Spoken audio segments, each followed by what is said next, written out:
Señor presidente, con su permiso, buenas tardes. La fracción parlamentaria que tengo el honor de representar me ha conferido el honor de expresar unos comentarios en su nombre, y también lo hago en nombre del pueblo que representamos, en relación con el tercer informe que ha rendido el presidente de la República.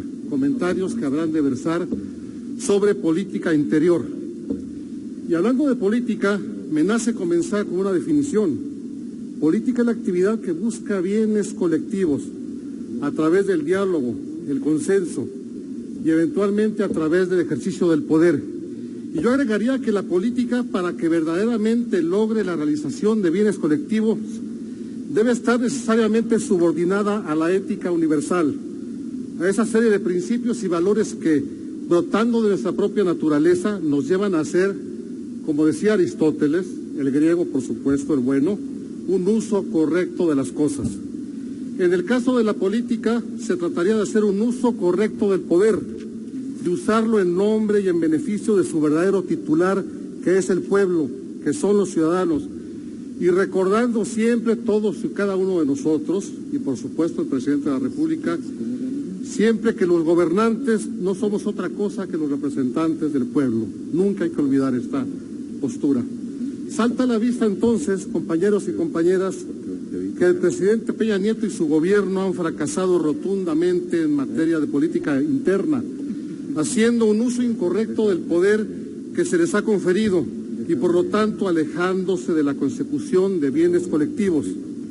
¿Es ético, me pregunto yo, mentir al pueblo de México en un asunto tan delicado y vergonzoso como el de los jóvenes desaparecidos en Iguala?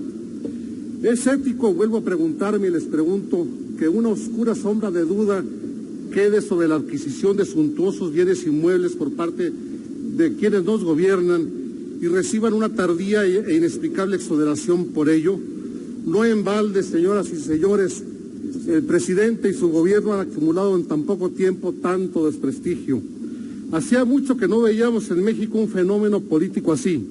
Lo reflejan las encuestas, lo vemos en las redes sociales, pero sobre todo lo percibimos en la desconfianza que los mexicanos en general tenemos hacia nuestras autoridades federales.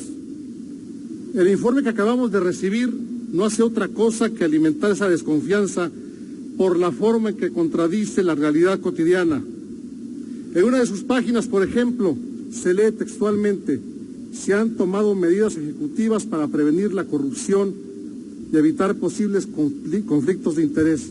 Eso lo dice el presidente. Y mientras tanto, los escándalos de corrupción no dejan de brotar día con día y quedan sin resolverse. Y mientras tanto vemos cómo quedan en la impunidad los casos que más indignan a los mexicanos. ¿Qué otra cosa se puede esperar, señoras y señores, de un presidente que dijo que la cultura era parte de la corrupción mexicana? Eso no lo acepto. En el capítulo del informe intitulado México en Paz, que se refiere a seguridad, un innoble eufemismo que pretende ocultarnos la verdad, el presidente nos dice que vamos bien en materia de seguridad y que los delitos van bajando. Expresa con números, por ejemplo, que los homicidios dolosos han disminuido del 2012 al 2014. Es cierto, pero es una verdad a medias. No dice que en la segunda mitad del 2014 y en lo que llevamos del 2015, los homicidios han aumentado, según se refleja en las propias estadísticas del gobierno federal.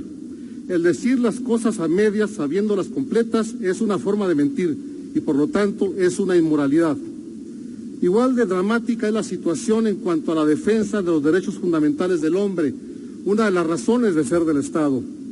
Miles y miles de casos están sin resolverse, es más, sin denunciarse siquiera, porque no hay confianza ante las autoridades ante las que se denuncia. Y entre estos casos destacan tres: la masacre de Tlatlaya, Estado de México, presumiblemente perpetrada por militares; los muertos de Tanguato, Michoacán, esa presunta ejecución extrajudicial; y el caso de Ayotzinapa, que ya ha sido aquí mencionado varias veces. A estas grandes tragedias de nuestro país tenemos que agregar la permanente situación de discriminación. México es un país clasista, no hay que engañarnos, y hay que acabar con ese clasismo. Esta discriminación no es otra forma más que de violencia, una forma que viven millones de mexicanos a diario y quienes son víctimas no solo de esta discriminación innoble, sino de un Estado incapaz de proteger su dignidad, sus derechos y su integridad. incluyendo un grave rezago en materia de paridad de género. Se comentaba hace rato, por ejemplo, que hay un gran porcentaje de mujeres en esta Cámara. Esto no es gracias al presidente Peña Nieto, es gracias a los ciudadanos que escogieron a mujeres como diputadas en este Congreso. Hoy el Estado mexicano está fallando en su tarea sustantiva de proteger el valor y la dignidad de las personas, y no podemos aspirar a construir un país verdaderamente democrático si seguimos reproduciendo prácticas de discriminación y exclusión. Percibo un pueblo con miedo, con desconfianza, con un futuro incierto en cuanto a su economía y en cuanto a su estabilidad social, cada vez con menos esperanza. México no se está moviendo en la dirección correcta, pero todavía es tiempo, señor presidente. Se tienen por delante muy buenos 3 años para rectificar, para corregir, para espiar. Por el bien de los mexicanos, no los desaproveche usted. Gracias.